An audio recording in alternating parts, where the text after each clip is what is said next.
Hey, my name is Ray Chew, and I love J Ross TV. What's up, y'all? This your boy J Ross hanging out with the man himself, Mr. Ray Chew. He's in St. Louis, MD, in the Anita Baker concert. But everybody already know he's such an accomplished gentleman, man. But what I wanted to know from Ray, though, right off the bat, like, Ray, before you became like the Ray Chew that's world known, and you was grinding, what kind of fears did you have within yourself that you faced and that you overcame?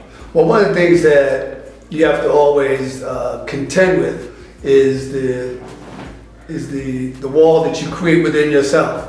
A lot of people, they have a lot of fears, and they have a lot of fears of success and fears of failure. It's both the same thing, and you have to push past that. So any kind of fears that you may have, for the young up and coming players.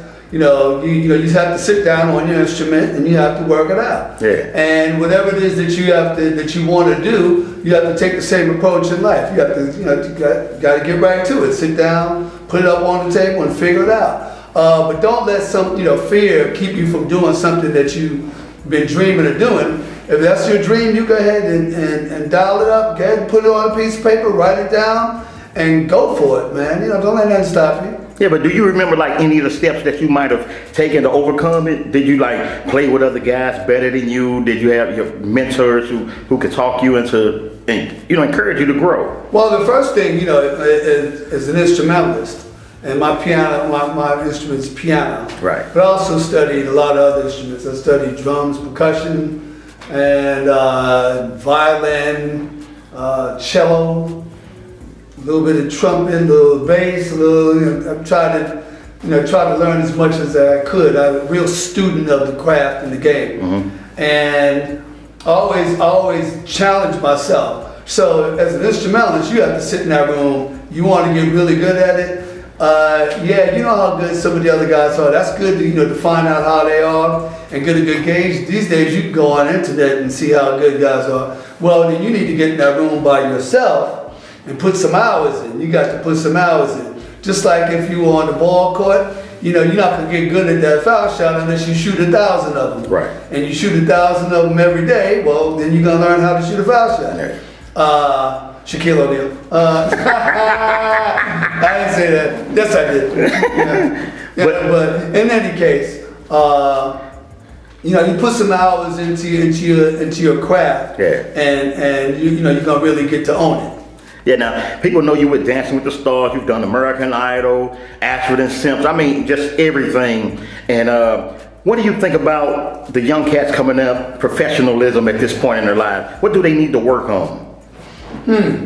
Well, I think one of the things that I see with a lot of young cats is a lot of them don't have enough knowledge about what the history of not only just the music, but of the craft and how it develops. And there's a lot of young guys who don't know whose shoulders they stand on. And so study up, learn, and pay a lot of respect to some of the guys who've been in the craft. And some people say the game, but it's the same thing. The craft, the game, whatever this business is that we're doing.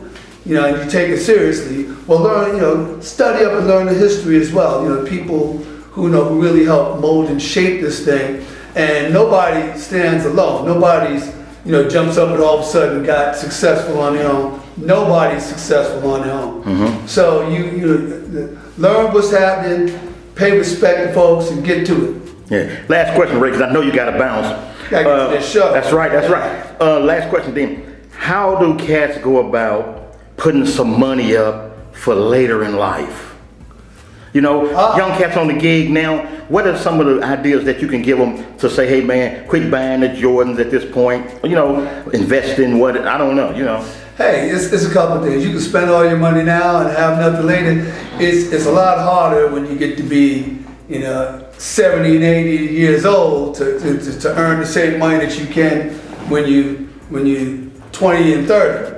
And nobody thinks about that when they're 20 years old. You think when you're 25 years old, you think you're gonna live forever. Right. Well, you're not. You're not gonna live forever. And hopefully we don't want to see no young brothers die. A lot of young brothers that die too soon. Some people can't see past 30. And when you get to 30, some people can't see past 40. Well, I guarantee you, when you get past 40, you'll be thinking about 50 and 60. So when you start thinking about that, then, it's time to start saving some money.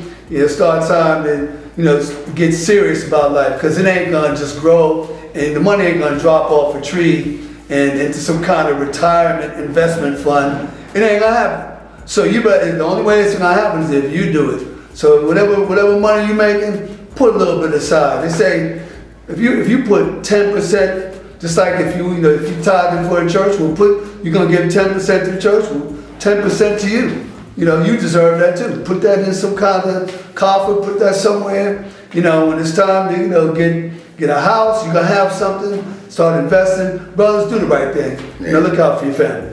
All right, y'all, that's knowledge you can use from the man himself, the maestro, y'all, Mr. Ray Chew. Yeah. So, you're going to follow me out this door because I got a show to do. All right. Now, listen, you ain't holding me up too long, man. Well, I don't do You want my time like that, man. Come on, man. Go. All right, we out, y'all. Peace.